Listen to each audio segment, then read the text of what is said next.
अस्सलाम वालेकुम कैंसेरियंस, मैं हारिस अज़मी प्रोफेशनल एस्ट्रोलॉजर आपकी खिदमत में हाज़िर हूँ इस हफ्ते की एस्ट्रोलॉजिकल रिसर्चेस के साथ। 13 फरवरी से सो ऑन आपके लिए जो 7-8 दिन आपके सामने आने वाले हैं वो कई तरह से आपके लिए मुफीद होते जाएंगे। मैं कैंसेरियन के लिए एक अलग वीडियो भी बना रहा हूँ जिसमें 2023 में रिकवर होने वाले जो स्टार्स हैं उनमें से टॉप पर कैंसेरियंस हैं।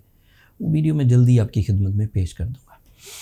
सूरज इस वक्त आपके 8th एंगल पर है और 18 फरवरी को ये आपके 9th एंगल पर आ जाएगा। 8th एंगल पर वो ज़रा कमज़ोर परफॉर्म कर रहा था, बट 9th एंगल पर वो एक्स्ट्रा ऑर्डिनरी पॉजिटिव फ्यूल्स की वजह बनेगा। सूरज के ज़िम्मे अल्लाह ताला ने कई तरह की चीज़ें लगाई हैं जो रिसर्च से फाइंड आउट हो गई हैं, वो भी बयान करता हूँ, और जो चीज़ें इंसानों को अभी नहीं पता वो भी आपकी फेवर में जाएंगी। जो फाइंड आउट हो चुकी हैं कि सूरज 9th एंगल पर आकर, एक सर्टन एंगल है, जैसे आप लोग भी नहीं सूरज के एंगल डिफ़ाइन करते कि दोपहर में सूरज जब सरों पर होता है तो क्या करता है, वो आपकी एस्ट्रोलॉजी है, उसे घरेलू एस्ट्रोलॉजी कहते हैं। जैसे आप लोग नहीं कहते कि सूरज तलू हो चुका है अब ये करेगा, वो आपकी एस्ट्रोलॉजी है। सूरज आप तलू होता देख लेते हैं तो आपको कोई एंगल डिफ़ाइन नहीं करने पड़ते हैं, कोई डिग्रीज डिफ़ाइन नहीं करनी पड़ती, आप आंखों से देख लेते हैं कि सूरज मशरक़ से तलू हो गया है तो ये काम पर जाने का टाइम है, ये दिन का आगाज़ है। सरों पर आ जाए, आप लोगों ने अपने नाम रखे हुए हैं कि ये दोपहर का टाइम है, वो घरेलू सी एस्ट्रोलॉजी है। वो थोड़ा सा आगे को चला जाता है जब वो शाम के, वो आप उसे उस एंगल को आप कहने लग जाते हैं कि ये शाम हो गई है। ग्रूब हो जाए तो आप कहते हैं रात हो गई है। तो ये भी एस्ट्रोलॉजिकल इवेंट्स हैं। सूरज आसमानी मखलूक है, रब ताला के हुक्म से चलती है। आप लोगों ने अपने नज़रियात एंड अपने तजर्बात से उसकी 2-3 मंजिलें डिक्लेयर की। फजर मतलब तलू, दोपहर और शाम या रात, 4 मंजिलें हो गई। एस्ट्रोलॉजी ने इससे ज़रा आगे काम किया, उन्होंने उसके एंगल्स भी फाइंड किए, उसने उन एंगल्स से आने वाले बेनिफिट्स भी फाइंड किए। उसे एस्ट्रोलॉजी, वो एक ज़रा सुपीरियर टाइप की एक कैलकुलेशन है जिसे एस्ट्रोलॉजिक्स कहा गया, सादा लफ्ज़ों में एस्ट्रोलॉजी कहा गया। उस एस्ट्रोलॉजिकल फाइंडिंग्स में सूरज 9th एंगल पर कैंसेरियंस के लिए mind performances, spiritual performances, spiritual achievements and decisions और ब्रेवरी की वजह बनता है, मैच्योरिटी की वजह बनता है, डिसिप्लिन की वजह बनता है, एंड उस तरह के दीगर फ़ायदे जो जहानत से पैदा हों, जैसे किसी चीज़ को फाइंड आउट कर लेना, रिसर्च वर्क में आगे बढ़ जाना, इन्वेंशंस में किसी चीज़ को ग्रैब कर लेना, सम सॉर्ट ऑफ कोई चीज़ नई ईजाद कर लेना, दीज आर द पॉसिबिलिटी। सूरज इस तरह के माहौल अब कुछ दिनों के लिए कैंसेरियंस के लिए पैदा करेगा। कैंसेरियन के अंदर वो डर जो मुसलसल नाकामी की वजह से पैदा हो गया था वो अब 18 फरवरी से रिजॉल्व होगा। कैंसेरियन के अंदर वो उदासी जो वो अपने मिशंस पूरे ना होने की वजह से अपने अंदर उदास हो गए थे, मायूस, यानी कि इसका लफ्ज़ सही होगा, जो मायूस हो गए थे, वो 18 फरवरी से वो मायूसी जाती रहेगी।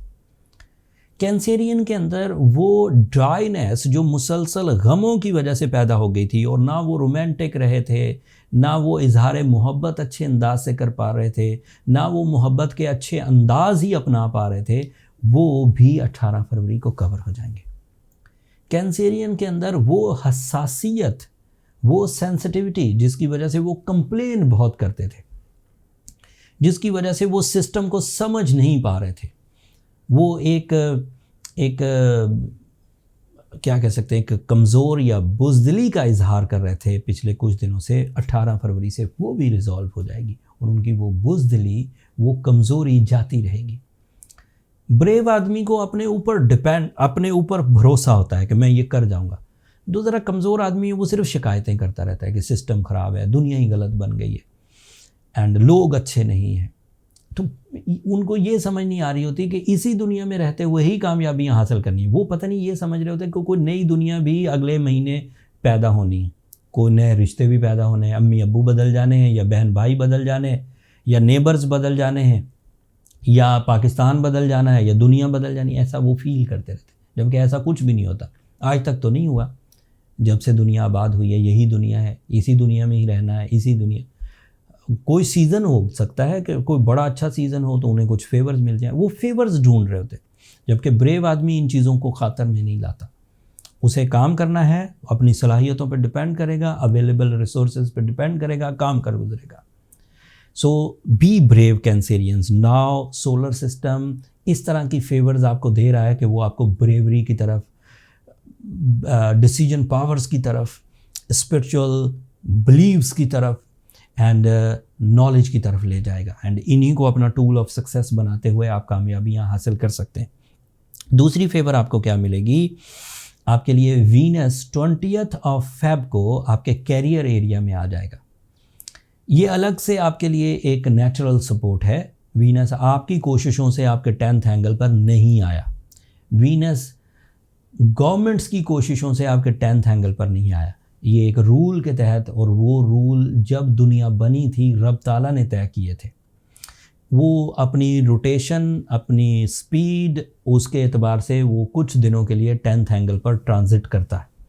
ये ट्रांजिट इस साल 20 फरवरी को शुरू होगा और 25 दिन या 24 दिन चलेगा। तो इट मीन्स कि आपके कैरियर में वीनस की सपोर्ट आपके लिए पार्टनरशिप बिजनेसेस, जॉब से बिजनेसेस, मल्टीटास्किंग मतलब जॉब पर रहते हुए बिजनेस, या एक से ज़्यादा जॉब्स करना, या जॉब छोड़कर बिजनेस की तरफ आना, ये सब मुमकिनात में होगा और ये करना बेहतर रहेगा। इसके करने के लिए आपको आसानियाँ महसूस होंगी। आसानियों का मतलब है अपॉर्चुनिटीज़ आपको मिलेंगी, आप डिसीजन ले पाएंगे, डिसीजन पुख्ता होंगे, इफेक्टिव होंगे, फास्ट होंगे, रिलायबल होंगे, प्रॉफिटेबल होंगे। और इन सब डिसीजंस का इम्पैक्ट आपके मूड पर आएगा। इन सब डिसीजंस का इम्पैक्ट आपकी लग्जरी साइड ऑफ लाइफ पर आएगा। ये आपके 4th एंगल का रिप्रेजेंटेटिव है। इन सब डिसीजंस का इम्पैक्ट आपके sudden gains and fast achievements की तरफ आएगा। ये ग्रेजुअल ग्रोथ नहीं होगी। 25 दिनों में ग्रेजुअल ग्रोथ नहीं हुआ करती। 25 दिनों में तो चेंजेस आया करती हैं, मिरेकल चेंजेस। 25 दिनों में कारोबार सेटल हो गया, न्यू स्टार्टअप्स बन गए, जॉब स्टेबल हो गई, इंक्रीमेंट्स आ गए। ये अचानक बड़ी चेंजेस है और ये चेंजेस कैंसेरियन एक्सपेक्ट कर सकते हैं। तो सूरज की सपोर्ट आपके लिए माइंड एंड स्पिरिचुअलिटी को, एंड वीनस की सपोर्ट आपके career, source of income and job को, and new job achievements also, job switching also. So ये सब आप कर सकते हैं। ये 2 मेजर इवेंट्स है। कुछ दीगर इवेंट्स भी आपके साथ पॉजिटिव चल रहे हैं, जैसे जुपिटर भी आपके 10th एंगल पर है। तो जब वीनस वहाँ पर जाएगा और जुपिटर के साथ मर्ज होगा तो इसकी अपनी ज़ाती स्ट्रेंथ 60 लेवल को टच करेगी, 60% ऑफ सक्सेसेस को, जबकि अकेला वीनस 60% पर कभी नहीं जाता। अकेला जुपिटर भी कभी 60% पर नहीं जाता। वो 40% का रिप्रेजेंटेटिव है एंड वीनस 20% का रिप्रेजेंटेटिव है। दोनों मर्ज हो जाएंगे तो 60% स्मूथनेस आएगी कैरियर में या मटेरियल अचीवमेंट्स में, रिजर्व्स में, बैंक बैलेंस में, या फिर घरेलू जो अचीवमेंट्स आप कर रहे होते हैं रुपए पैसे की, उसमें बरकत रहेगी, तो चीज़ें ज़ाया नहीं होंगी। आपके लिए जो सैटर्न इस वक्त 8th एंगल पर, this is only negative news जो अभी कुछ हफ्ते रह गए हैं, ये मैंने पॉजिटिव सुनानी है। वो जो मैं वीडियो बनाने वाला हूँ जिसमें मैंने 2023 में कैंसेरियन के लिए सक्सेस ईयर डिक्लेयर करना है, वो ये सैटर्न की पोजीशन ही बदलेगी मार्च के महीने में। तो आप मैक्सिमम हो जाएंगे इन योर लाइफ पिछले 30 सालों में सबसे ताकतवर। बहरहाल वो टाइम आएगा तो मैं इंशाल्लाह आपकी खिदमत में ज़रूर पेश करूँगा। मैंने ये जितनी बातें बहुत तफसील से बयान की हैं, ये उन लोगों के लिए है जो लोग तफसील से एस्ट्रोलॉजी सुनना चाहते हैं। बट मेरी सोशल मीडिया हैंडलिंग टीम जो है वो ये कहती है कि लोग अब बहुत तफसील पसंद नहीं करते, उन्हें शॉर्ट्स चाहिए होती हैं। सो मैंने शॉर्ट्स के लिए एक अलग चैनल बना दिया है। जो इवेंट्स मैंने यहाँ ज़रा डिटेल्ड बयान किए हैं वहाँ उसे मैंने शॉर्ट वे में भी बयान कर दिया है, और कुछ बारीकियाँ मैंने एक्स्ट्रा भी बयान की हैं, उन्हें भी एक नज़र देख लीजिएगा। वो एक अलग चैनल है और उसका लिंक मैं नीचे डिस्क्रिप्शन में दे दूँगा, उसको एक नज़र देख लेना, आपके लिए आसानी पैदा करेगा। अपनी दुआओं में मुझे और मेरी टीम को ज़रूर याद रखिएगा। कैंसेरियंस, आप लोगों की दुआएं न सिर्फ मेरे लिए इस दुनिया का बल्कि आखिरत का सबसे कीमती सरमाया है। इन चैनल को सब्सक्राइब करना भी मत भूलिएगा, उससे ज़रा हमारी हौसला अफजाई हो जाती है। अगले हफ्ते तक के लिए अल्लाह ने के बाद।